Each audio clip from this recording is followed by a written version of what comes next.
Sorry sir, hello. Technical issue हुआ था। हाँ ठीक है कोई प्रॉब्लम नहीं मैडम। तो नेक्स्ट स्लाइड नहीं, आप पिछली स्लाइड लगा दीजिए मैडम। हाँ यही है, बराबर है, ठीक है। तो हम बात कर रहे थे कि पेशेंट जब वायलेंट सिम्टम्स लेकर आता है तो एक अच्छा डॉक्टर जो होता है वो उसी जगह पे रुक जाना चाहिए, क्योंकि वो पेशेंट का कंसर्न है।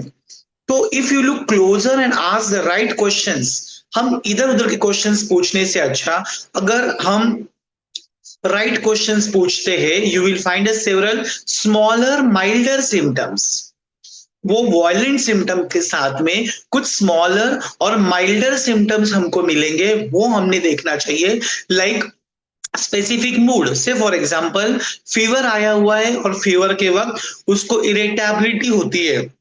सो इरिटेबिलिटी फीवर ड्यूरिंग, ये हो गया माइल्डर सिम्टम या स्मॉलर सिम्टम्स। फीवर होता है तो उसको प्यास बहुत ज्यादा लगती है, ही फील थर्स्टी, ये हो गया माइल्डर और स्मॉलर सिम्टम। या फीवर होता है तो उसको प्यास बिल्कुल नहीं लगती है, या उसको ठंडा पानी पीने की इच्छा होती है, ये सारे माइल्डर सिम्टम्स हो गए।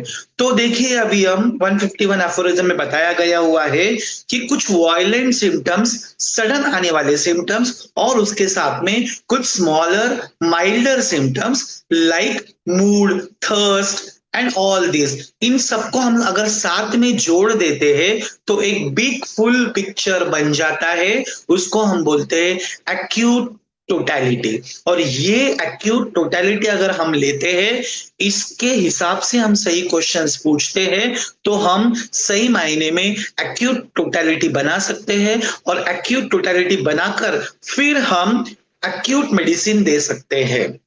तो आई थिंक 151 एफोरिज्म एकदम सही तरीके से हमको ये गाइड कर रहा है कि किस तरह से हमने एक्यूट डिसीज में, या एक्यूटली पेशेंट हमारे पास, even chest pain also, chest pain जैसे सीवियर वायलेंट केस को भी हम ट्रीट कर सकते हैं। Simple, you have to consider it as a acute pain और एक्यूट डिसीज। तो इस तरह से एक एक्यूट डिसीज में वायलेंट आने वाला सिम्टम्स और उसके साथ में कुछ स्मॉलर माइल्डर सिम्टम्स जो कि हम नहीं पूछ रहे, पेशेंट खुद बता रहा है, ऐसी एक टोटलिटी हम बनाते, एक फुल पिक्चर हमको मिलता है। और वो फुल पिक्चर मिलने के बाद में हम आसानी से एक एक्यूट टोटलिटी बना सकते हैं, और एक्यूट टोटलिटी बनाकर हम एक्यूट मेडिसिन दे सकते हैं।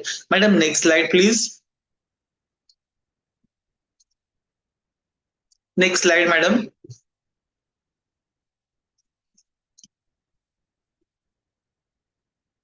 Next slide madam. Madam am I audible? Next slide, हाँ। तो ये हमने बात किया 151 का।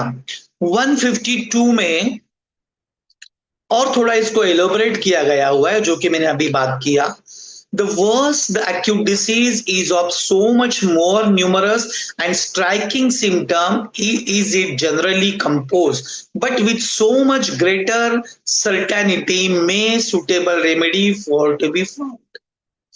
तो इस इसमें ये बताया, this is very again 152 aphorism भी बहुत बहुत इंपॉर्टेंट है।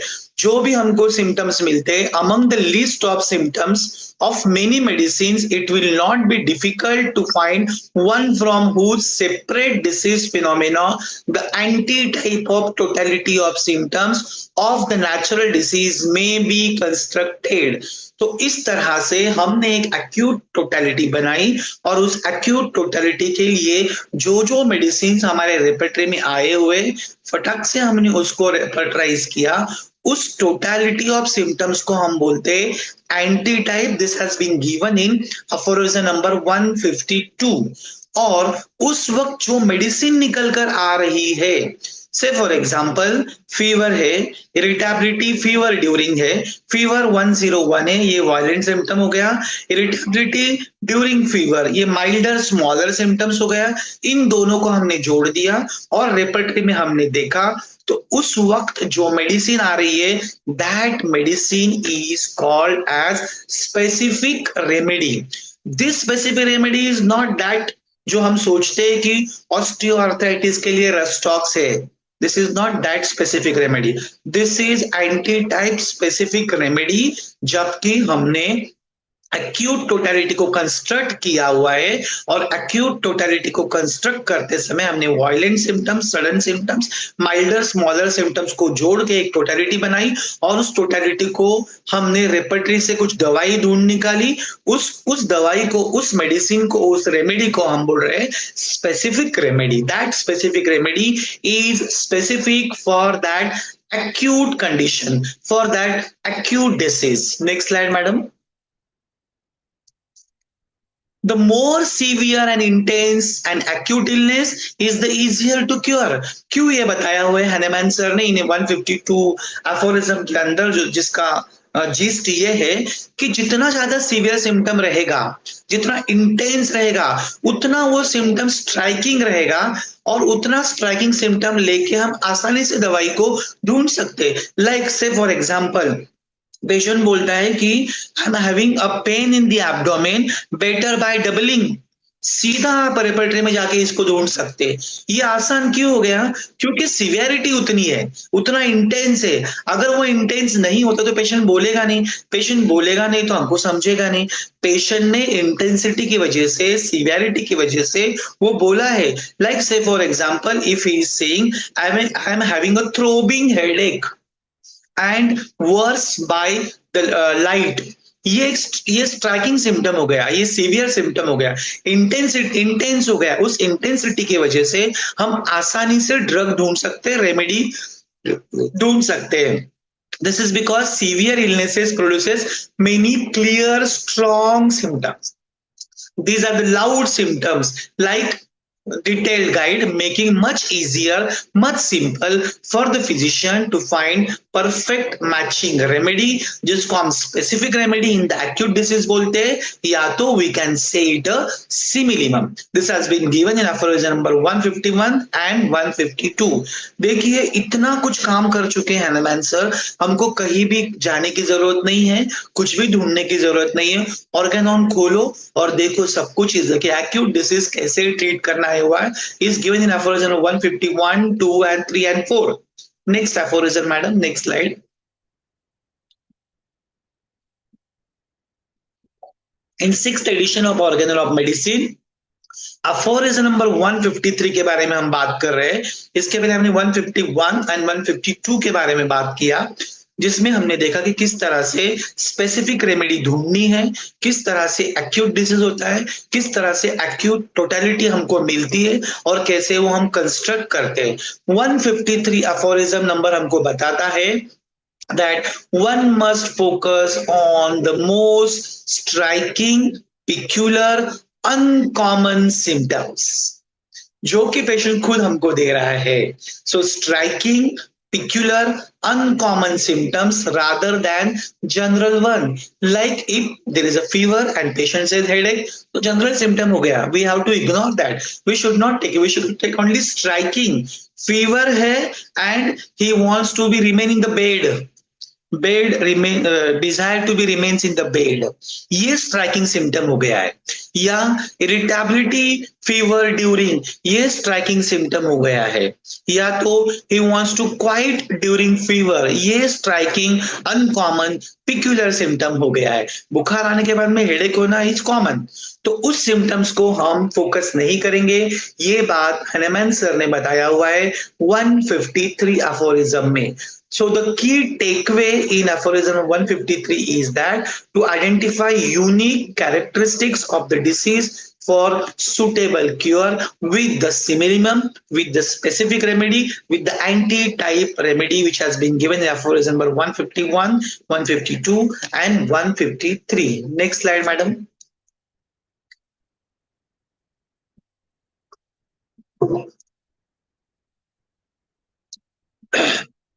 तो ये जो PQRS सिम्टम्स, स्ट्राइकिंग सिम्टम्स जो हनीमैन ने बोले 153 में, तो वो सिम्टम्स क्या है? Striking, singular, uncommon, peculiar. ये सिम्टम्स अगर हम एक्यूट डिसीज में लेते हैं, एक्यूट केस में लेते हैं, एक्यूट टोटलिटी कंस्ट्रक्ट करने के लिए लेते हैं, तो आसानी से हम कोई भी एक्यूट डिसीज को ट्रीट कर सकते हैं। जैसे कि मैंने बताया, fever, abdominal pain, chest pain, pain of appendicitis, या कोई भी आप एक्यूट पेन ले लो या एक्यूट डिसीज ले लो, ठीक है, जैसे डेंगू का फीवर रहने दो, टाइफाइड का फीवर रहने दो, मलेरिया का फीवर रहने दो, चिकनगुनिया का फीवर रहने दो, डिसीज का नाम is not important for us, उस वक्त की acute condition is important for us, and in that case we have to take striking, singular, peculiar, uncommon symptoms. So striking symptom is a symptoms that stand out, or a very intense symptom, that is striking symptoms. Then singular symptoms, something unique to that specific patient, that you don't see in other patient, in other person. That is singular. And striking is symptoms that stand out, are very intense. This has been given in aphorism 153. Uncommon symptoms that do not fit the diagnosis, that is person with a high fever who wants to cover with heavy blankets, and he is not thirsty. तो ये symptoms is uncommon symptoms. देखिए, fever आया हुआ है, who wants to be cover with heavy blankets, ये uncommon है ना. ठीक है, फीवर रहा तो यूजुअली नो, हम कुछ नहीं ब्लैंकेट्स या कुछ चादर नहीं लेंगे, लेकिन इफ पेशेंट वांट्स दैट, ये अनकॉमन हुआ. ये सिम्टम्स नोटिस कीजिए, ये अनकॉमन सिम्टम्स है, ये सिम्टम लेना चाहिए. बुखार आती तो प्यास ज्यादा लगती है, लेकिन बुखार आई है, प्यास नहीं लग रही है, this is uncommon. This is very important. वो हमको फोकस करना चाहिए, वो हमको लेना चाहिए. Then what is peculiar? Peculiar is symptoms that are the strange or paradoxical, that is stomach ache or stomach pain that feels better when pressing on it rather than worse. abdominal pain को press किया तो बढ़ना चाहिए, यहाँ लेकिन better हो रहा है, ये पिक्यूलर है.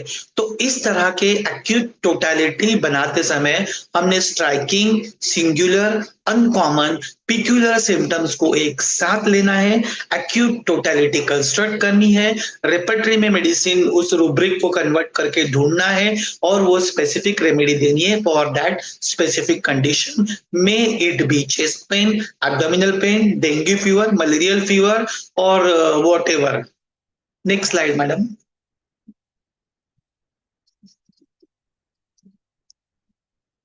Aphorism number 154 of Hahnemann's Organon of Medicine explain that selecting remedy based on unique characteristic symptoms identifies the most specific homeopathic cure. This is the text notes allows the remedy to often remove the illness with single gentle dose. तो 154 में आखिर में आके वो बोलते हैं कि इस तरह से वो स्पेसिफिक होम्योपैथिक रेमेडी जो है वो सिंगल जेंटल डोज से वो रेमेडी जो है वो उस एक्यूट कंडीशन पे काम करेंगी, and then easily we can cure the patient, literally cure the patient. Next slide madam. So ये सब कुछ वापस से मैंने उसको शॉर्ट में ये किया हुआ है madam. Next slide. Next slide. ये सब कुछ हम बात कर चुके हैं. Next slide. Okay, now we will go with the case. Madam, am I audible? See me madam? See me madam? Yes, sir, you are audible. Okay, thank you, thank you. So let us go with the case. One female patient, age of 30 years, probable diagnosis ascites, investigation done, USG report available with the patient because already gynecologist diagnosed a case, prescription given, almost 2-3 times prescription given by gynecologist to that female, no relief. So patient finally stopped the medication, got the irritation, कितनी दवाई लेनी है, and approach to physician. तो इस तरह से वो ascites की केस 30 इयर्स की पेशेंट आई, उसके पास ऑलरेडी यूएसजी था, गायनेकोलॉजिस्ट ने प्रिस्क्रिप्शन दिया हुआ था, और प्रिस्क्रिप्शन देने के बाद में भी कुछ फर्क नहीं पड़ा था, इसीलिए her husband approach to me. Next slide madam.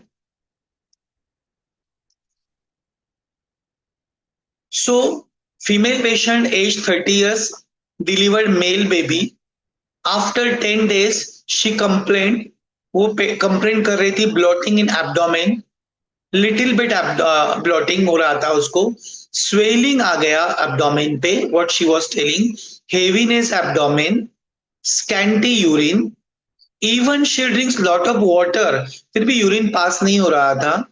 So approach gynaecologist, doctor done USG, diagnosis done ascites and prescribe medicine. With very first instant उन्होंने बोला कि हम टैपिंग नहीं कर सकते हैं क्योंकि सोनोग्राफी में एक जगह पे कहीं पानी जमा हुआ ऐसे दिख नहीं रहा है, काफी जगह पे पानी जमा हुआ है, तो कहाँ कहाँ से हम ड्रेन करेंगे, इसीलिए हम पहले मेडिसिन देंगे. इसलिए उन्होंने फर्स्ट टाइम मेडिसिन दिया, फिर से मेडिसिन दिया, but there was no relief for next to follow up, and almost in चक्कर में 15 days हो गए थे. फिर that was acute conditions at that time when patient have given prescription. फिर थोड़े दिन के लिए पेशेंट को अच्छा लगा, फिर से she develop the same complaints. So patient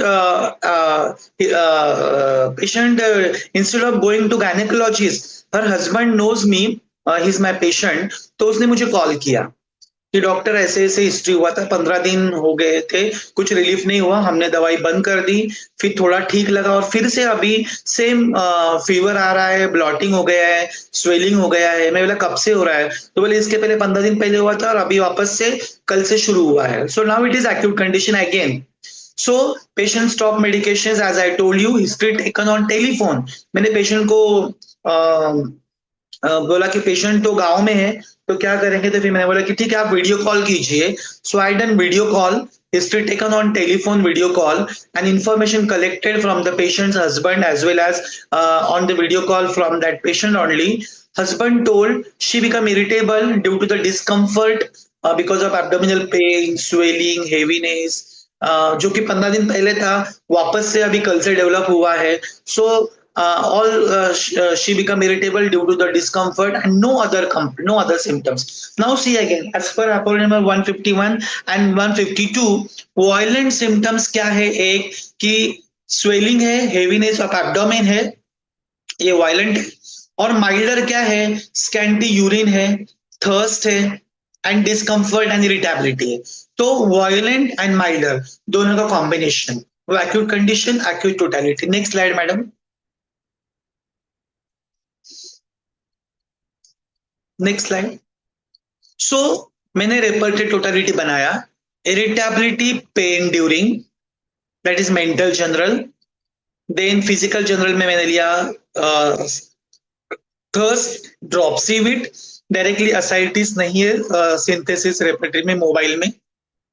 thirst dropsy, क्योंकि मुझे फास्ट मेडिसिन है कि ऑलरेडी पहले दो बार दवाई ले चुकी थी, फिर से असाइटिस, क्योंकि यू नो कि असाइटिस इवन टैपिंग के बाद में भी दोबारा हो सकता है, तो एंटीबायोटिक हो चुका था, सब कुछ हो चुका था, बेटर था, फिर से असाइटिस डेवलप हो गया 2 दिन पहले से.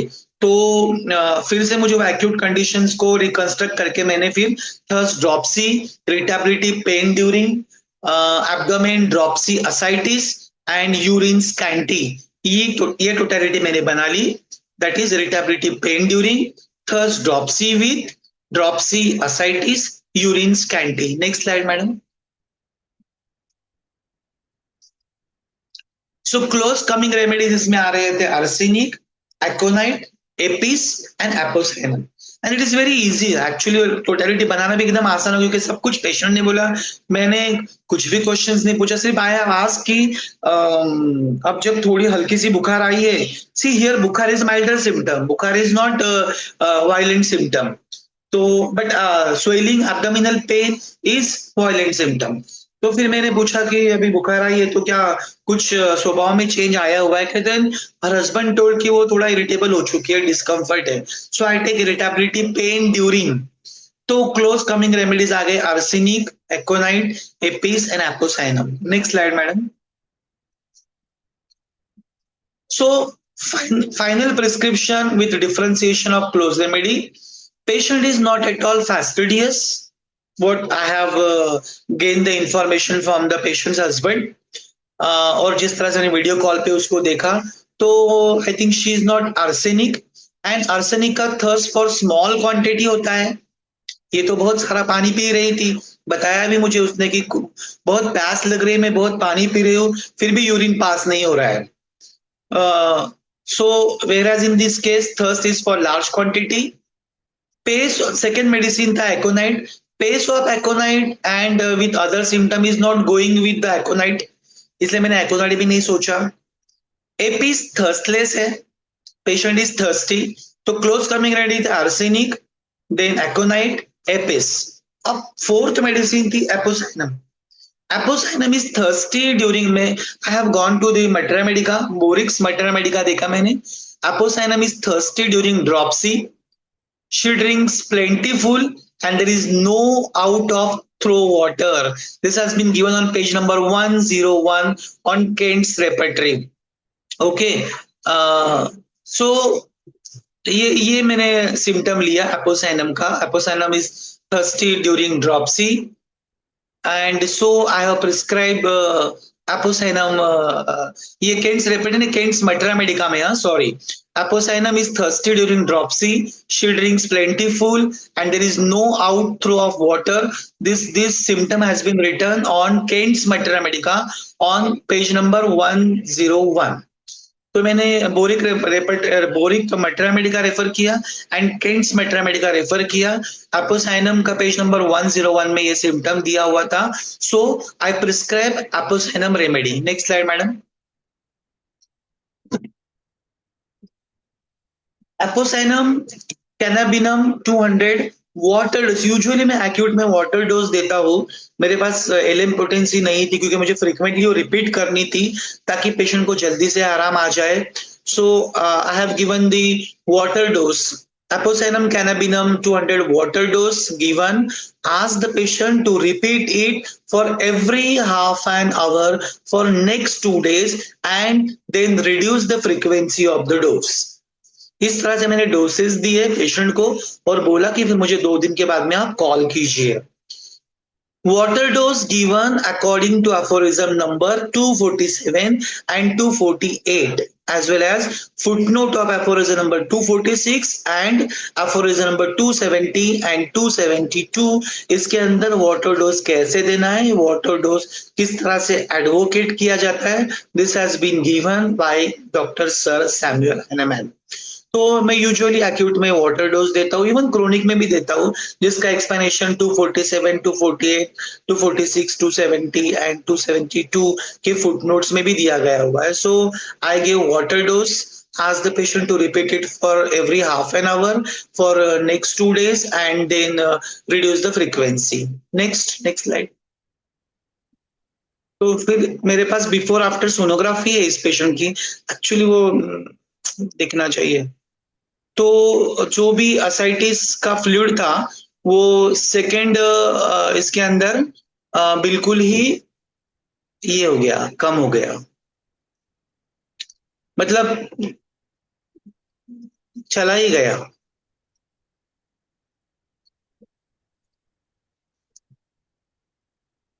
नहीं, I think madam it will take time, वो नहीं आएगा। ठीक है। सर वी कैन, अगर आपके पास है तो आप 5 मिनट ले सकते हैं, अभी हमारे पास टाइम है, अगर पीडीएफ हाँ, एक मिनट, है हमारे पास अभी टाइम। एक सेकंड।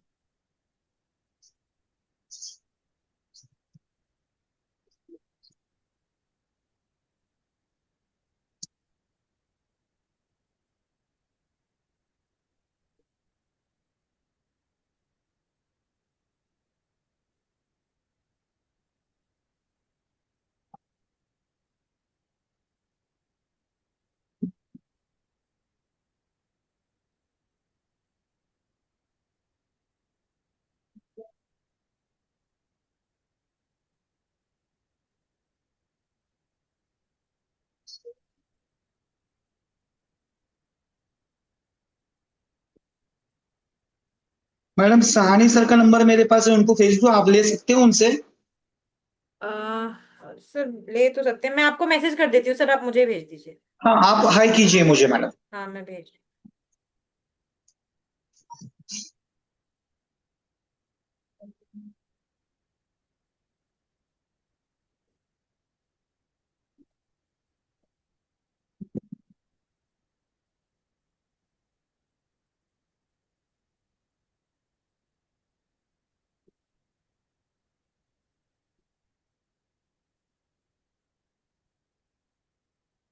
तो रुको, मैं अभी काम कर रहा हूँ।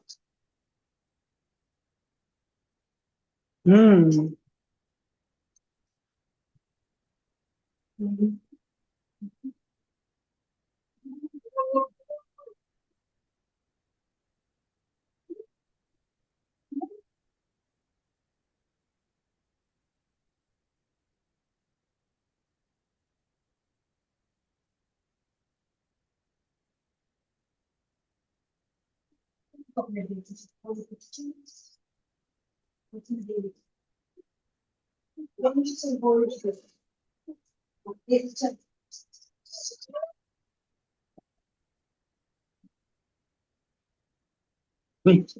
सही, आप चुप बैठो।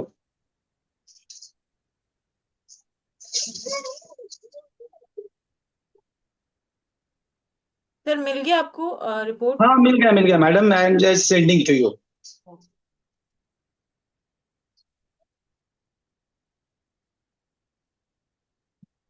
आपको सेंड किया, एक बार देख लीजिए मैडम, वही है क्या? हाँ सर, आ है मेरे पास।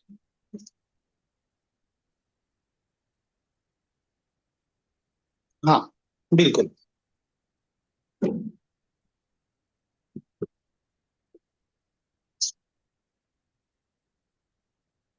इतना लैप्स हो गया, वो आप एडिट कर सकते हो, तो देखो मैडम बाद में वीडियो में। सर ये 4 फोटोज भेजी हैं आपने? हाँ, तो अभी आप फर्स्ट फर्स्ट सेकेंड थर्ड बताइए। मैं 1 मिनट सर स्क्रीन शेयर करती हूँ मैं आप हाँ हाँ, टेंशन।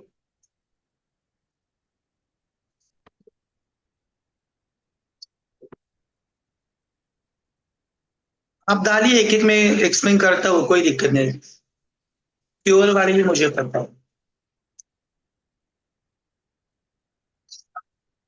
किया आपने शेयर मैडम? हाँ जी सर।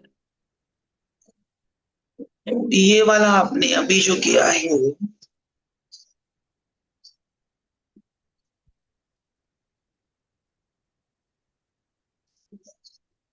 ये लास्ट वाला है मैडम, इसके पहले वाला डालिए। हाँ। ओके। नहीं, ये नहीं, ये वाला, हाँ एक सेकेंड, हाँ एक सेकेंड, हाँ ये फर्स्ट वाला बराबर है। तो हम्म, ये देखिए, फर्स्ट रिपोर्ट था माइल्ड असाइटिस 300 ml।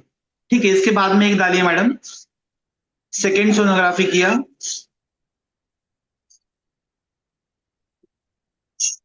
कुछ जूम कीजिए मैडम। सेकेंड सोनोग्राफी किया, no change, mild ascites 300 ml। अभी मैडम आखिरी वाला डालिए, फोर। इन दौरान उसने एलोपैथिक मेडिसिन लिया था गायनेकोलॉजिस्ट से, पेशेंट ने। अब ये देखिए अगला। हाँ, ये ये वाला, ये इसको जूम कीजिए madam.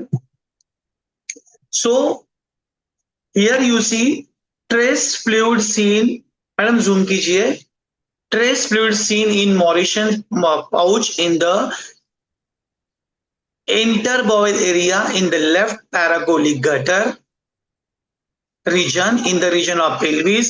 Fluid is clear with no internal septate.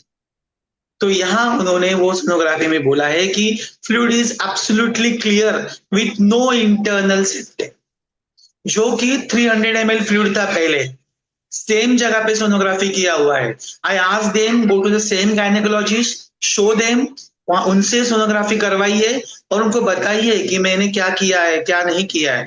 तो पेशेंट ने क्या किया, पेशेंट हमसे ज्यादा क्लेवर होते हैं, उन्होंने कुछ भी नहीं बताया उनको, बोला कि हमको सोनोग्राफी करनी वापस से।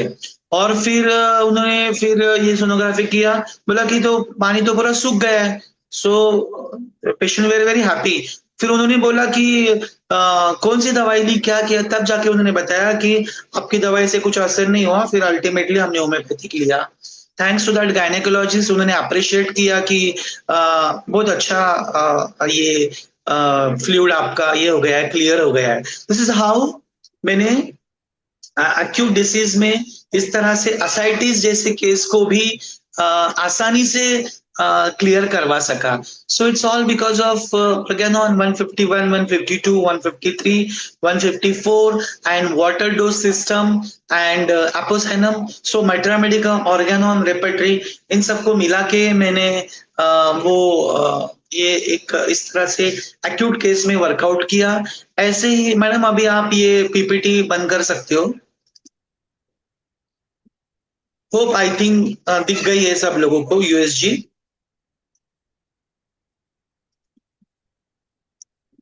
अभी और थोड़ा बात करेंगे मैडम. 5 मिनट है ना अपने पास मैडम? सर अभी टाइम है, अभी हमारे पास 20 मिनट्स है। Okay okay. सो इस तरह से मैंने एसाइटिस जैसी एक्यूट केस थी, उस एक्यूट केस में एक्यूट टोटलिटी कंस्ट्रक्ट करके specific remedy of that ascites apocynum मैंने प्रिस्क्राइब किया. एंड रिजल्ट आपके सामने, सोनोग्राफी आपके सामने, किस तरह से 300 ml का फ्लूइड था. और वो 300 ml का फ्लूइड एक जगह पे नहीं था मैडम, वो 3-4 जगह में था जो कि टैप भी नहीं कर सकती थी गायनेकोलॉजिस्ट. लेकिन इस तरह से हमने एक्यूट मेडिसिन में एक्यूट रेमेडीज देकर वो 300 ml का पूरा फ्लूइड जो है वो क्लियर हो गया. बाकी का जो वो फ्लूइड बता रहे हैं that is normal after delivery. तो बाकी का जो वो फ्लूइड था वो नॉर्मल 300 ml जो वो विजुलाइज कर रही थी सोनोग्राफी में, वो पूरा क्लियर हो गया. तो इस तरह से मैंने बहुत सारे एक्यूट केसेस को ट्रीट किया हुआ है. यूजुअली मैं ये एक सिस्टम अप्लाई करता हूँ where will I will go with the 151 and all those aphorisms. साथ में मैं डॉक्टर प्रफुल्ल विजयकर का थियरी ऑफ एक्यूट्स भी यूज करता हूँ, जिसके अंदर हम activity, thirst and thermals. So activity, thirst, thermal, acutes के अंदर हम वो ये 3 बातें देखते हैं. Activity, thirst and thermal. Activity के अंदर again let it be fever और एनीथिंग. यूजुअली छोटे बच्चों में जब फीवर होता है तब एक्यूटली हमको उसको अच्छे से ट्रीट करना बहुत जरूरी होता है, अच्छा कॉन्फिडेंस डेवलप करने के लिए, पेशेंट में ट्रस्ट डेवलप करने के लिए. तो इसीलिए मैं डॉक्टर प्रफुल्ल विजयकर सर का theory of acutes chart use करता हूं, जिसके अंदर activity, then thirst and thermal, ये 3 बातें हम लेते हैं. एक्टिविटी में एक्टिविटी इंक्रीज और डिक्रीज. एक्टिविटी डिक्रीज अगर है तो स्लीप ओवर पावरिंग है या डलनेस है, ये 2 बातें हम लेते हैं. फिर डलनेस अगर है तो पेशेंट चिली है या हॉट है. अगर पेशेंट चिली और हॉट है तो फिर पेशेंट की थर्स्ट कैसी है, थर्स्टी है, थर्स्टलेस है, उस हिसाब से रेमेडीज आते हैं and easily we can prescribe that.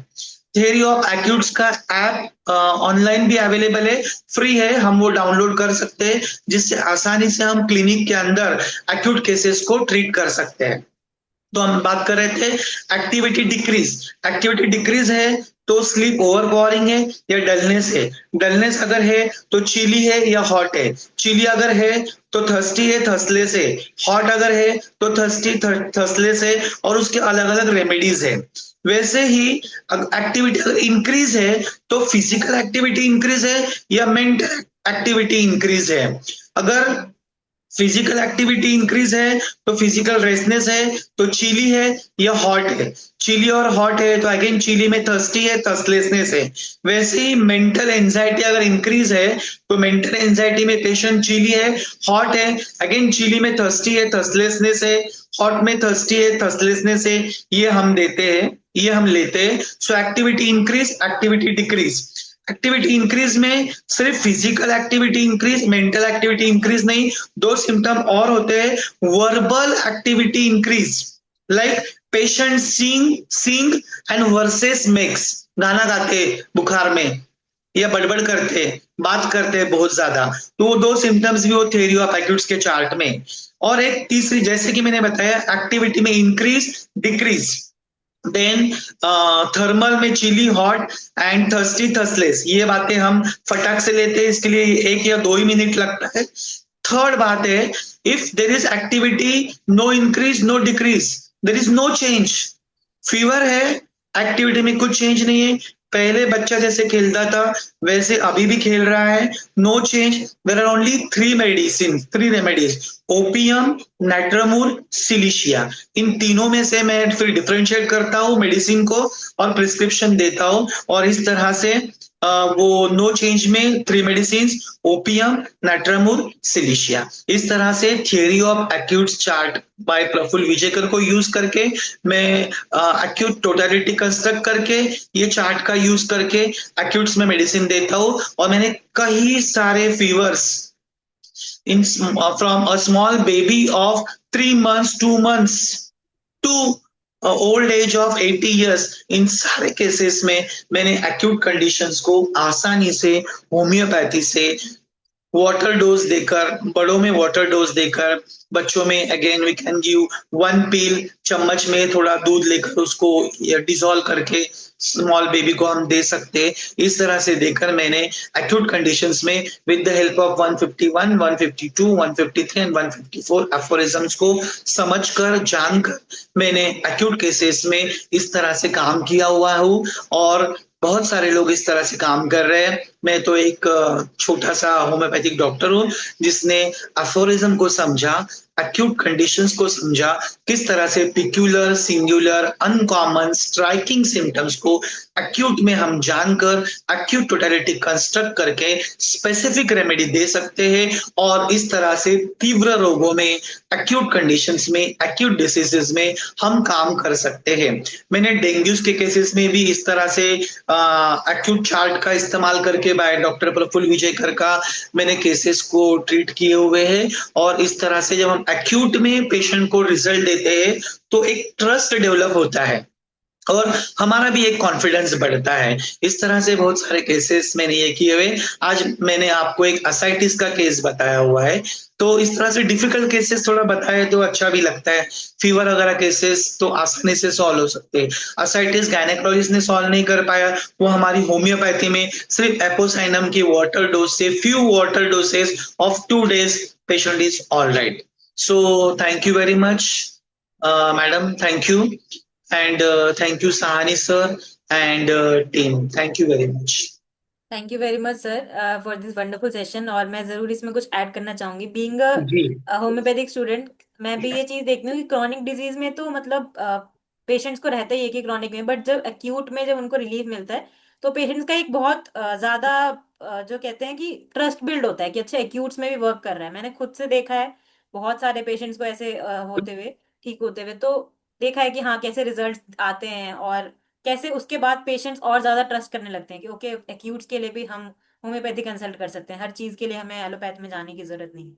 I find Yes, yes. Allopathy बहुत एकदम जो क्रिटिकल एकदम सर्जरी वाले हाँ, केसेस में लाइक पहुंच जाते हैं, वहां के लिए इट्स गुड। 100%। जैसे कि अपेंडिसाइटिस का अगर पेन है हाँ, तो तो इन अब दैट उसमें कोई केस वी ऑप्शन नहीं। Should, hmm. And that is clearly given in aphorism also madam कि यस। एक्यूट में सर्जिकल है तो वो सर्जरी की तरफ ही जाना हाँ, चाहिए। सर्जरी में तब हमें हम भेज देना चाहिए। हम्म। तब हम उसमें कुछ काम नहीं कर सकते। लेकिन फीवर है, एब्डोमिनल पेन है, हेडेक है, शोल्डर पेन है, एक्यूट शोल्डर पेन है, then acute exacerbation of chronic diseases के कुछ पेन्स होते हैं। जैसे कि अभी जैसे कि मैंने एसाइटिस की केस बताया, वो भी एक्यूट कंडीशन में पानी जमा हो गया है। तो सर्वाइकल स्पॉन्डिलोसिस क्रोनिक होता है लेकिन उसके एक्यूट स्पाइक्स आते हैं पेन के। इन सारे केसेस में हम अच्छे से एक्यूट टोटलिटी लेकर स्पेसिफिक रेमेडी दे सकते। Specific remedy is not specific to disease, specific to that acute totality हम वो मेडिसिन दे सकते हैं। जैसे कि मैं बात कर रहा था मैडम की एक्टिविटी इंक्रीज होती है तो वर्बल एक्टिविटी इंक्रीज होती है। कोई कोई बुखार में गाना गाते हैं, बड़बड़ करते हैं, तो वी हैव मेडिसिन, स्पेशली गाना गाते हैं they during and they are not aware of that कि वो गाना गा रहे हैं। So we have medicine like belladonna, stramonium, opium and veratrum album. तो ये मेडिसिन में से हम उसको अच्छे से डिफरेंशिएट करके हम बहुत सारे केसेस निकाल सकते हैं। बेलाडोना से बहुत सारे फीवर के केसेस निकल जाते हैं। तो इवन 101 टेम्परेचर होने के बाद में आसानी से हम ये कर सकते हैं with the confidence. Of course शुरुआत में मैं उनको बोलता था कि आप एक पैरासिटामोल 500 ले लीजिए, पैरासिटामोल आपके घर में रखी है। लेकिन जैसे जैसे मैंने बहुत सारे फीवर के केसेस ये किए, तब मैंने उनको बोला कि आप पैरासिटामोल भी लेने की जरूरत नहीं। ये सारा कॉन्फिडेंस जो है ना मैडम, वो बस इस अफोरिज्म की अच्छा। वजह से, रेपर्टरी की वजह से और ये सब कुछ जानने की वजह से, इसको रिपीटेडली प्रैक्टिस करने की वजह से, कंसिस्टेंटली एक्यूट में मेडिसिन दे दे देकर मैंने वो कॉन्फिडेंस डेवलप किया। It's only because of homoeopathy and an sir. बिल्कुल सही। अगर किसी के कुछ डाउट्स हैं या कोई कुछ कहना चाहता है तो आप कह सकते हैं, भी हमारे पास है 5 मिनट, 7-8 मिनट है। 10 minute. We can take doubts, आप अनम्यूट कर हाँ, सकते हैं, चैट बॉक्स में भी लिख सकते हैं। आई थिंक केस समझ में आ गई ना मैडम, वो केस के सब रिपोर्ट्स दिख गए ना सबको। केस दैट समझ आ वाज गया। तो इम्पोर्टेंट, सर दैट वाज एक इम्पोर्टेंट। क्वेश्चन, मेरा एक क्वेश्चन रहेगा कि जी जी जैसे जी जी। आपने आपकी एमडी रिसर्च जो थी वो बोरिक रेपर्टरी पे आपने शायद किया था। तो सर एक्यूट केसेस में बोरिक और केंट रेपर्टरी में which one is more useful, मतलब। हाँ हाँ हाँ। I think madam Boericke's materia medica is good in acute and Kent's repertory is good. तो ओके। मैं हमेशा Kent repertory, synthesis repertory, mobile में जो ऐप है हमारे या तो लैपटॉप में हमारे रहता है, तो synthesis repertory, Kent repertory and Boericke's materia medica, क्योंकि ये सिम्टम बोरिक में भी है जो मैंने एपोसाइनम का बताया। It's clearly given in the Boericke's materia medica about the apocynum and apis. और जब हम स्टूडेंट होते तब भी हम काफी बार ये पढ़ते हैं, apis thirstless and apocynum thirsty during dropsy. ये वो मेट्रामेडी का पढ़ा हुआ Boericke, so Boericke materia medica is important. तो वो जो हम कॉलेज लाइफ में पढ़ते हैं मैडम कि apis thirstless and apocynum thirsty during dropsy, ये सिम्टम मेट्रामेडिका में दिया हुआ है, बोरिक्स मेट्रामेडिका में। तो Boericke's materia medica is good madam and Kent's repertory is nice when one has to okay. Follow. Theory of acutes का जो चार्ट है, आप ऑनलाइन भी सर्च करते हो तो डाउनलोड कर सकते हो। Theory of acutes by doctor Praful Vijaykar. Sir एक जैसे आजकल जो सॉफ्टवेयर बेस्ड रेपर्टराइजेशन बहुत कॉमन है, तो मैन्युअली रिपर्टराइज करना और सॉफ्टवेयर यूज करना, दोनों में प्रैक्टिकली क्या डिफरेंस है दोनों के रिजल्ट में, या फिर। मैडम मैं तो सॉफ्टवेयर से ही करता हूँ, आसानी से कर सकते हैं, ऑथेंटिक है, अच्छा है, टाइम कंज्यूमिंग नहीं है, और उसको आराम से हम रिपर्टराइज कर सकते हैं। Even on the mobile also we can do. तो मुझे लगता है मैन्युअली करने की जरूरत नहीं है। अभी समय काफी आगे चला गया है, सॉफ्टवेयर ही यूज करना चाहिए। सॉफ्टवेयर बहुत अच्छे हैं, और बहुत सारे सॉफ्टवेयर ऐसे भी कि आप उसी स्क्रीन पे आप मेट्रामेडी का भी ओपन कर सकते हो, डिफरेंशिएट कर सकते हो, और तुरंत आप ड्रग का डिफरेंशिएशन करके, रेमेडी का डिफरेंशिएशन करके आप पेशेंट को वहां दवाई भी दे सकते हो। It is not so with the manual. आप मैनुअल अगर करते हो तो आपको पेपर वर्क करना पड़ेगा, और इतना समय नहीं होता है जब आप क्लिनिक में बैठते हो बिल्कुल। तो I think software is best. हाँ। मैं सिंथेसिस का रेपेटरी यूज करता हूँ। Okay. Radar is also good. Radar, हाँ। सर रेपर्टरी में एक ही कंप्लेंट के लिए बहुत सारे रूब्रिक्स होते हैं, तो अक्यूट केस में हम करेक्ट रूब्रिक सिलेक्शन कैसे करते हैं, मतलब आप कोई स्पेसिफिक गाइडलाइन इसके लिए फॉलो करते हैं। हाँ नहीं, मैंने इसलिए मैडम बताया कि थ्योरी ऑफ एक्यूट्स का जो चार्ट है विजयकर सर का, वो मैं यूज करता हूँ। और जैसे कि हमने बात किया स्पेसिफिक रेमेडी, जब हमको ढूंढनी है एक्यूट्स में, तो हमको वॉयलेंट और इंटेंसिटी वाला एक सिम्टम पकड़ना है, और बाद में 2-3 माइल्डर सिम्टम्स। तो ज्यादा सिम्टम्स को हमको पूछना नहीं है, क्वेश्चंस नहीं करना है पेशेंट को। if patient comes to you with the severe abdominal pain with bending double, ये हो गया वायलेंट सिम्टम। फिर उसके साथ में उसको अगर थोड़ा फीवर है या हेडेक है, ये 3 सिम्टम ले लो और उसको रेपर्टरी में देखो। और डबलिंग जब हम देखते हैं, रेपर्टराइज करते हैं, तो उसके अंदर बहुत कम रेमेडीज है मैडम। तो उसके लिए आपको बहुत ज्यादा सर्च करने की जरूरत नहीं है। मतलब वहां बहुत ज्यादा रेमेडीज नहीं आते, 3 या 4 ही रेमेडीज आते हैं। जैसे कि अगेन मैंने बात किया कि एक्टिविटी इंक्रीज वर्बल में, singing, belladonna, stramonium, opium and veratrum album, ये 4 ही आते हैं। अब अगर बेलाडोना के जैसे इंटेंसिटी है, उतना हेडेक है, उतना इंटेंसिटी है, रेड फेस है, तो हम बेरेट्रम दे सकते हैं। बेरेट्रम एल्बम हम कब देंगे उसके अंदर, कि वो कुछ ऐसे सॉन्ग गा रहा है कि एब्सर्ड है, तब हम बेरेट्रम एल्बम दे सकते हैं। मैनिया, तो इस तरह से डिफरेंशिएट करना है हमको। ठीक है मैडम, आई थिंक अभी। ठीक है सर। हाँ है। चलिए, सर बहुत आप thank you, video thank on you. कर सकते हैं, doctor Ram Pravesh sir. Thank you Simi ji, and congratulation doctor Mukesh Hemraj. बहुत जी जी अच्छा। सर। हाँ, बहुत अच्छा आप बताए। थैंक हमको भी यू। लग रहा था कि हम बहुत बढ़िया से क्लास में बैठे हुए हैं और गणित का जो है प्रोजेक्ट पढ़ रहे हैं। बहुत बढ़िया जो है, 151, 152, 53, 54, 247, ठीक है, बहुत बढ़िया है। और थैंक गणन यू। जानना बहुत जरूरी है। और गणन का कंसल्टिंग हम लोग का एक्रोस्टिक स्टाइल में और गणन लिखा गया। एक से दो, दो से तीन, सब में लिंक जुड़ा हुआ है साथ में। जी तो एक्रोस्टिक स्टाइल का मतलब ये होता है कि एक के साथ दूसरे में आंसर, दूसरे के साथ तीसरे में आंसर, समझे ना। एक्यूट का जी जो आपने दिया बहुत बढ़िया है, लेकिन एक्यूट का डिफिनेशन है sudden attack the symptom without medicine expel the symptom. Patient dead या पेशेंट ठीक हो जाता विदाउट जी। मेडिसिन होता। हाँ हाँ अब है हाँ, कुछ क्या। एब्सोल्युटली, हाँ हाँ। एब्सोल्युटली सर, आप जो बोल रहे हो। लेकिन हाँ, असाइटिस जैसे केसेस को हम नहीं नहीं, हाँ, सही बात है, आपकी कुछ बात ऐसी सही है सर। कुछ ऐसी बहुत सारे कुछ एक्यूट्स जो ऐसी होते हैं। कास्ट कुछ ऐसी कास्ट होती है कि जो अपने से भी जाता है, लेकिन कुछ दवाइयां हमारी है जो देते हैं तो बहुत आता है, जैसे बेलाडोना। सडन जी सिम्टम अटैक होता है। अब बेलाडोना हम देते हैं, चार चीज देखते हैं। फर्स्ट तो रेडेल, लालापन देखते हैं बेलाडोना दे, लेकिन बड याद रखिए। बड, बी से बर्निंग, आई से इंफ्लामेशन, रेड से जो है लाल है ना, रेडनेस, और डी से delirium. Yes sir. Called fully fully complete belladonna. उसी तरह से एक्यूट केस में सबका, बोरिक का बात कर रहे थे, बोरिक तो सबके क्लिनिक पर रहता है। बिना बोरिक का तो आप एक्यूट का क्रोनिक भी नहीं देख सकते हैं। बोरिक ऐसी एग्जैक्टली। चीज है। अब बोरिक आगे में निकाल के टेबल पर हम लोग जो है, आगे में टेबल पर निकाल के रखे हुए रहते हैं बोरिक, है जी ना। सर, आपके जो सीनियर प्रैक्टिशनर जो है, वो तो पहले सिर्फ वही। बोरी की यूज हाँ करते थे।